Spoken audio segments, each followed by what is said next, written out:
That's great.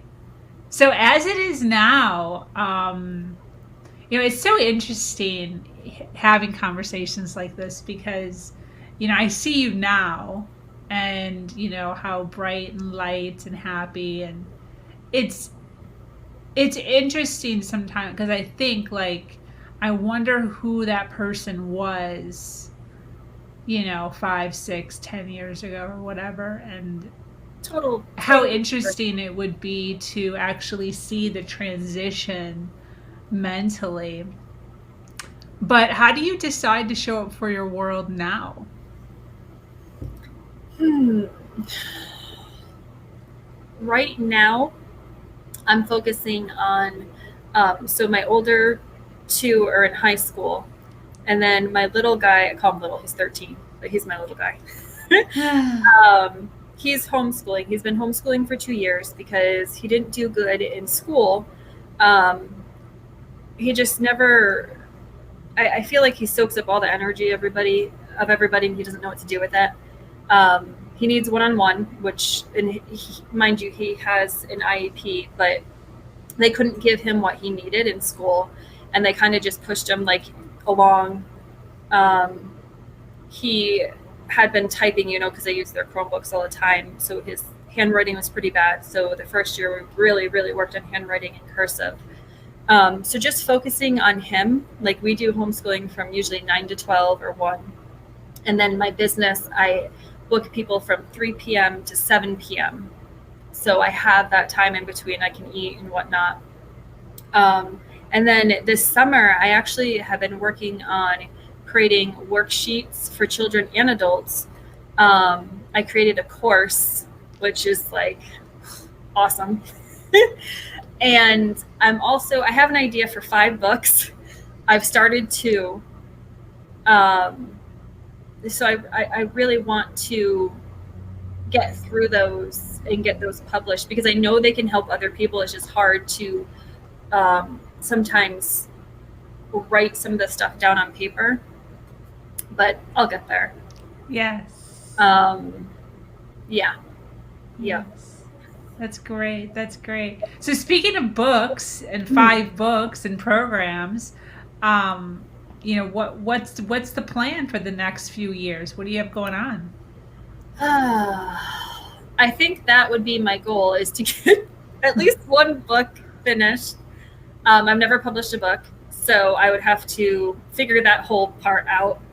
Um, and I'm really happy when I'm creating stuff. Like obviously, I love doing Reiki on my clients. That's awesome. But I really enjoy creating stuff. That's great. That's great.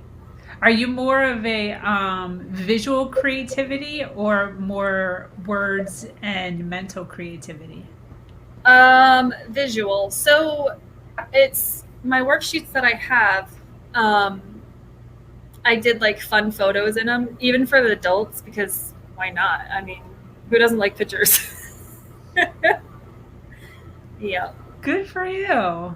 My stuff has no pictures. Maybe I should collaborate with you. You know what's really, really good? Well, it's kind of addicting too, is Canva. Yeah. Canva. Because I had the free Canva and I'm like, I want all that other stuff. Yes, So, yes, I mean, it yes. doesn't cost that much and I use it like all the time. Yeah. That's great. Yeah, I don't have it. My the guy that does my marketing uses it and his graphics are pretty good. I use PicMonkey I've for never all heard of that my one. well, I just do the thumbnails, so I'm not really doing anything too crazy at the moment, Okay. but yeah, all the ladies that I talk to always say Canva is the best. I've I never agree. even been on the website before though. So, listen, I appreciate you being here. I appreciate your insight and where you are now and all the things that you're creating. I do want to ask you one last question. I want to ask you what you would say to your 20-year-old self if she was sitting here right now. I actually wrote it down. Yes. um, Toxic people are toxic people, even if they are family. Yes. No matter what part of your family they are, even the closest people to you. And then my second one is keep your vibration high to heal yourself. And Yes. I think I used to hold on to relationships because I felt like, if we've had a relationship for a long time, you should keep that relationship. But no, relationships are here, they ebb and flow just like everything else. And there comes a point where it's not that maybe you still get along, you enjoy each other's company, but your energy vibration is different and you just don't really come together anymore, which is fine because you'll find new people. Yep. Yeah. Absolutely. But it can seem lonely Yeah. when going in like a transition like that. Definitely. I love that. I often think about what I would say to my 20-year-old self. It's hard because it's kind of like I wouldn't have necessarily talked her out of anything because I am where I am because of my 20-year-old self. Yep. So, it's kind of a difficult question. I love asking it just to kind of see the response. Yeah. When you asked, I was like, oh my. It's like, I really don't know. And I'm like, wait a minute. Yes, I do. So, any closing thoughts? Any closing thoughts?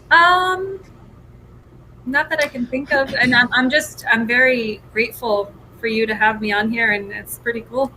Thank you. Thank you. Well, listen, it's women like you who are willing to come on and share a little bit part of their story that's actually creating the community. So I appreciate you taking some time out of your day pre-podcast because sometimes people don't realize that there's a whole conversation that happens to just create the podcast. So thank you for your time before and thank you for your time today. And I certainly hope to be able to create more things like this with you in the future. Yeah. If times work out with my round tables, I think that, the experience that you bring is definitely valuable to other females out there. So, well, I'm going to close up. I'm going to say thank you for joining us today, whether you are here watching us live or if you are watching us on the replay. This podcast is called Her Version. If you have an amazing story to share of struggle to triumph, be sure to reach out to me here or at herversion.life. I am your host, Sabrina Victoria, and I'm so grateful to be here sharing a platform that allows people to share their truth and inspire others. Have an amazing day. Much love.